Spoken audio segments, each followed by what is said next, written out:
E olha, gente, para encontrar boas saídas em uma hora de sufoco com as suas emoções, é preciso realmente ter muita inteligência emocional, ou seja, aquela capacidade de administrar as emoções para alcançar os seus objetivos.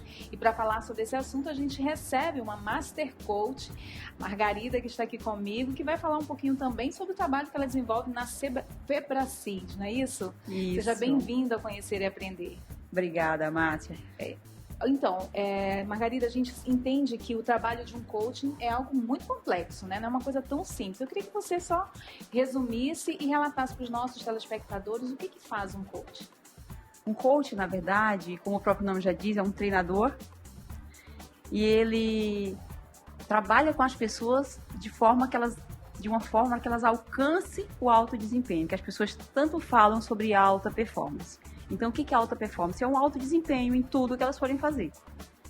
O processo inicia primeiro com a identificação do estado atual, que é o grande desafio, acho que para todas as pessoas, é identificar onde elas estão. Como estão os sentimentos, como está o relacionamento com o conjugal, com o relacionamento com Deus, com elas mesmas, emocional, financeiro, profissional. Então, ter uma foto polaroid, digamos, uma foto bem clara do estado atual, onde elas encontram. A partir disso, o coach identifica o estado desejado, onde ela quer chegar, e ele traça um plano de ação para que ela conquiste, saia de onde ela está, utilize os recursos que ela tem e consiga chegar ao estado desejado. Agora, nesse processo, Margarida, onde é que entra a questão da inteligência emocional? Na verdade, Márcia, a inteligência emocional ela entra em todo o processo, porque não dá para trabalhar o alto desempenho sem reconhecer sentimentos, né? Sem reconhecer a emoção. Daniel Goleman fala no livro dele, Inteligência Emocional, que o indivíduo inteligente emocionalmente é aquele indivíduo que consegue reconhecer sentimento em si e trabalhar esses sentimentos, reconhecer sentimentos no outro, que seria a empatia, que as pessoas tanto falam, e ter o domínio para conviver em harmonia com ele e o outro. Agora você fala muito de relações, né? De todas as relações, e a inteligência emocional, ela permeia essas relações. Mas eu queria focar um pouquinho nessa questão da realidade atual do país. Hoje o brasileiro vive uma realidade econômica, social muito complicada, e isso pode afetar diretamente as suas emoções. Nesse caso, em época de crise, como entra aí a questão dessa inteligência emocional? Em todo o processo, desde... eu começaria na relação intra, o indivíduo com ele mesmo. E aí, a partir disso, hoje nós falamos, como você mesmo falou, todos falando de crise. É crise conjugal, é crise na política, é crise na economia, é crise. Então, com a inteligência emocional, eu consigo passar por isso daqui e tenho um nível de resiliência. A inteligência emocional trabalha para que você consiga um nível de resiliência que seria a capacidade de passar pela crise e aprender com a crise e sair incólume, ou seja, sair mais maduro, um pouco melhor do que estava na crise. Então, como que hoje eu trabalho a naturalidade da crise, que eu diria? É fato que existe a crise. Isso é fato. Não tem como dizer assim, não vou falar de crise. A crise está aí, não tem como. Agora, o que eu posso fazer? O que eu posso desenvolver em mim que vai ajudar a aprender com o que eu estou passando? Eu digo para você hoje com segurança, falando de gestão empresarial, as empresas que conseguirão sobreviver a tudo isso que a gente está vivendo, que pode vir, são os gestores inteligentes emocionalmente. Ou seja, reconhece sentimentos e emoções em si, reconhece no outro e trabalha para que os outros consigam acompanhar e ultrapassar tudo isso. E a gente está falando muito essa questão da crise dentro do mundo corporativo, mas também tem aquele pai de família que está vivendo situações em que está sendo impactado diretamente pela crise, pelo desemprego. Então, muitas vezes acaba cometendo algumas ações que não são as mais adequadas. E nesse caso, como seria feito um trabalho para desenvolver ou quais seriam as orientações para passar por essa crise sem acabar adoecendo, né, a sua saúde mental ser comprometida? Os especialistas, eles dão várias dicas, mas o principal é reconhecer emoção. primeiro o evento e que tipo de emoção isso dá em mim. É tristeza, é raiva, é revolta, porque com cada sentimento eu trabalho de um jeito. Se eu tenho raiva, como é que eu posso usar isso a favor da sociedade e a favor da minha família? Então, primeiro, eu vou pegar tudo isso e vou trabalhar nas escolas, porque eu estou com raiva disso aqui, então eu vou trabalhar com indivíduos para que eles possam entender o que é o ser humano, a essência dele, e ultrapassar isso. Então, eu vou pegar essa raiva que eu fiquei dessa, da política, da situação da crise, e vou trabalhar essa raiva a favor da melhoria. Mas eu só posso fazer isso se eu consigo reconhecer que sentimento é esse, de onde vem esse sentimento. O que eu falo hoje? As famílias viraram uma... Eu vou usar um termo que hoje é muito assim, tudo é normal. Tudo é normal. A situação é normal, a crise com o adolescente é normal, nada disso é normal. Isso pode ser comum, mas nada disso é normal. Porque as pessoas não param mais para olhar o outro no olho e falar assim, filho, o que está acontecendo? Sim. Não tem mais atenção plena. É uma correria. E aí, por isso que a inteligência emocional, ela é tão importante. Margarida, a gente sabe que a inteligência emocional precisa ser usada em várias áreas da vida, seja numa partida de futebol, onde você precisa ter o controle da sua emoção para não chegar e agredir o outro, né? Seja numa questão como essa que nós estamos conversando, mas esbarra muito no conceito de família, que muitas vezes tem se perdido, né? O conceito, os valores dentro do seio familiar. Isso também impacta diretamente. Sim, impacta. Na verdade, Márcia, a inteligência emocional é o domínio próprio, que a Bíblia chama de inteligência emocional, ela chama de sabedoria, que é o domínio próprio. Sim. Só que não tem como me dominar se eu não reconheço qual é a emoção. Sim. Então, na família, por exemplo, é comum eles confundirem muitas emoções, porque ninguém mais vive isso. Cada um tem um quieto. Ninguém mais vive isso, mas a maior parte das pessoas, né? Tem gente, eu vivo, você vive, o André vive, sei lá. Então, mas a maior parte das pessoas estão achando o que é comum, eles estão achando que é normal. Então, hoje é comum um filho não falar com o pai, um filho não falar com a mãe, sair de casa não dizer horário, não ter limites, isso é comum, não é normal. Sim. Então, onde entraria a inteligência emocional? Parto do princípio, eu digo a mesma coisa. Falta ao ser humano reconhecer sentimentos nele, reconhecer sentimentos em quem está ao redor. Às vezes o filho está precisando de um abraço e o pai dá uma bronca. Às vezes ele está precisando de uma bronca e o pai dá um abraço. Confunde tudo. Por quê? Eu não reconheço sentimento em mim, não vou reconhecer em você. Eu queria que você falasse um pouquinho sobre o método CIS. Brasil e exterior.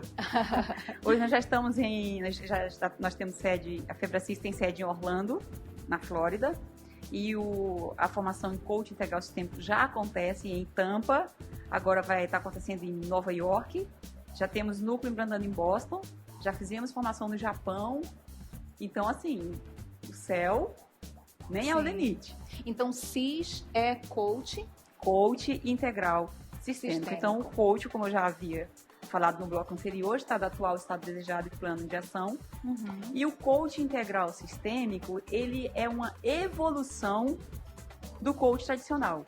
Ou seja, ele trabalha integrando razão e emoção, os dois hemisférios cerebrais. O esquerdo, racional, e o direito, emocional. O que acontece, Márcia, hoje? As pessoas elas são extremamente racional ou elas são extremamente emocionais. Às vezes elas estão muito emotivas ou às vezes elas estão muito razão. Esse processo, Coach Integral Sistêmico, criado pelo PhD Paulo Vieira, autor do best-seller Poder da Ação, que já está aí há mais de 40 semanas na Veja, como um dos primeiros, os mais vendidos. Foi criado por ele e ele observou, ele já é Master Coach também, observou que existia esse gap do coach tradicional, muito razão. E aí ele criou o coach integral sistêmico, integraliza razão e emoção de forma sistêmica, um indivíduo é sistêmico. Eu sou profissional, mas eu sou emocional, eu sou espiritual, eu tenho família, eu tenho filhos, eu tenho pilar conjugal, social, saúde. Cada uma dessas áreas da minha vida é um pilar. E se qualquer um desses não for bem, se você tiver com algum problema conjugal ou profissional, vai afetar o teu financeiro, que pode afetar o teu emocional, que pode afetar o espiritual, e um vai afetando o outro, se comunicam entre si. Então, nós trabalhamos o indivíduo como um todo, sistêmico. Certo. E se fala também sobre a questão das crenças, né? Como é que é esse processo, Margarida, de as crenças, de repente, limitarem, ou, enfim, de uma certa forma, elas trazerem essa limitação para a vida do ser humano? Na verdade, as crenças, o indivíduo ele vive pelo que ele acredita. Tudo é possível ao que crê. Então, ele acredita em muitas coisas. Imagina, os neurocientistas falam que o nosso cérebro, nós temos aproximadamente 100 bilhões de neurônios. Cada um desses faz mais ou menos 100 sinapses neurais. Imagina a quantidade de memória que tem aqui. Então, tudo que eu vejo, ouço e sinto formam as minhas crenças. Elas podem ser crenças fortalecedoras ou crenças limitantes. Então, o que seria uma crença limitante? Tudo aquilo que me traz um resultado ruim, um resultado disfuncional. Dívida é um resultado disfuncional, tem a ver com crença limitante sobre dinheiro. Divórcio é uma crença do conjugal, pode ser uma crença limitante. A pessoa pode acreditar, pode ter visto, ouvido e sentido que o casamento não era bom, que trazia tristeza, ou visto brigas. Isso gerou uma crença. E toda crença é um programa mental autorrealizável. Ou seja, vai rodar. Independente se a pessoa quer ou não, a razão, quer dizer, é 5% no indivíduo, segundo alguns estudos de universidade, acho que a Universidade de Duke fala que o indivíduo tem 5% de consciente e 95% de inconsciente. Então, imagina o poder de uma crença. A crença é soberana a qualquer razão. Então, você pode até querer casar e querer ser feliz e achar que vai conseguir, mas se você tem uma crença negativa de casamento, ela vai superar tua vontade, a tua razão, ela vai se realizar. E a gente percebe que isso começa muito na infância, né? Hoje se vê muitos casos que você vê situações pontuais de violência, enfim, até mesmo de desvio de comportamento que está relacionado a situações que ocorreram lá na infância. Então são essas crenças que foram fortalecidas Exatamente. A partir de lá, é isso? Né? Eles falam que de 0 a 12, ou seja, de 0 até a puberdade, ou na fase adulta, sob forte impacto emocional. É assim que o cérebro aprende. Repetição. Eu vejo, ouço e sinto repetidas vezes. Ou eu vejo uma única vez sob forte impacto emocional. E aquilo altera as minhas crenças. E aí nós podemos chegar a esse ponto da questão da inteligência emocional, da necessidade, né? Então, isso é um treino. É possível desenvolver essa inteligência emocional através de um treino? Através de um treino. Esse final de semana, inclusive, agora, 15, 16 e 17... em Manaus vai acontecer no Estúdio 5 o método CIS, que já acontece nos Estados Unidos e mais de 5 capitais do Brasil, que é ministrado pelo Paulo Vieira, também o autor do livro Poder da Ação. Ele fala muito sobre as crenças. Nesse treinamento, a pessoa vai primeiro identificar, o primeiro passo é identificar quais são as minhas crenças. Identifiquei, o segundo passo é, do mesmo jeito que eu aprendi, eu posso, digamos, fazer uma edição dessas crenças, reaprender. Hoje o mundo fala muito sobre plasticidade neural, que é a capacidade do cérebro de desenvolver novas sinapses e ter novos aprendizados. Então, nesse método que vai acontecer no final de semana, o Paulo fala muito sobre isso. Ele vem traz a teoria e traz a prática. Eu diria, Márcia, que na minha vida foi um divisor de águas. O que eu ganhei com o método CIS, em 3 anos eu não ganhei 44. Quem já fez a conta sabe que eu tenho 47. Então, o que eu não consegui em 44, eu consegui através do método CIS. E nós temos impactado muita gente, o método tem impactado muita gente com isso. Primeiro o próprio Paulo, que conta a história dele lá, ele vivenciou, e depois o que as pessoas têm vivido. Tanto que cada evento desse vem de Fortaleza, 2.000 pessoas. Aqui, por 940 pessoas no Estúdio 5, imagina. Sim, e as pessoas estão ávidas também por isso, né? Por encontrar esse caminho. Mas dentro da tua experiência, a gente consegue definir o que é um indivíduo inteligente emocionalmente? Sim. Como que eu faço para identificar isso? Para quem está em casa assistindo, que eu, para usar termos simples, eu consigo identificar que um indivíduo é inteligente emocionalmente pelos resultados dele. Então, se ele tem uma família equilibrada, se ele tem filhos saudáveis em todos os sentidos, ou seja, um indivíduo que se dá bem com os relacionamentos, que tem boas notas, que respeita os pais, que vive valores, essa é uma pessoa inteligente emocionalmente, que consegue conviver com o outro e tirar o melhor resultado disso. Uma pessoa inteligente emocionalmente, ela também lida bem com o dinheiro, ela lida bem com o sucesso, ela lida bem com o fracasso. Uma pessoa inteligente emocionalmente, ela lida bem com as suas emoções, ou seja, sabe se perdoar, identifica quando erra, se perdoa, vai em frente. Perfeito. Não é tão simples, né? Não é tão simples porque, afinal de contas, o ser humano é dotado de emoções. Então, imagine você ter que administrar todas essas emoções. É um tema muito complexo. Nosso tempo, infelizmente, é muito curto, mas eu quero te agradecer por ter aceito o nosso convite, ter vindo aqui. Com certeza, abriu muito o interesse, a visão das pessoas, até para conhecer um pouco mais, né, de tantas ferramentas que aparecem por aí, de repente um método que pode levar a uma melhoria desse controle de emoções. Então, muito obrigada pela sua participação. Eu espero que você tenha muito sucesso na sua carreira e que muitas pessoas tenham a transformação que você teve. Viu? Muito obrigada. Márcia.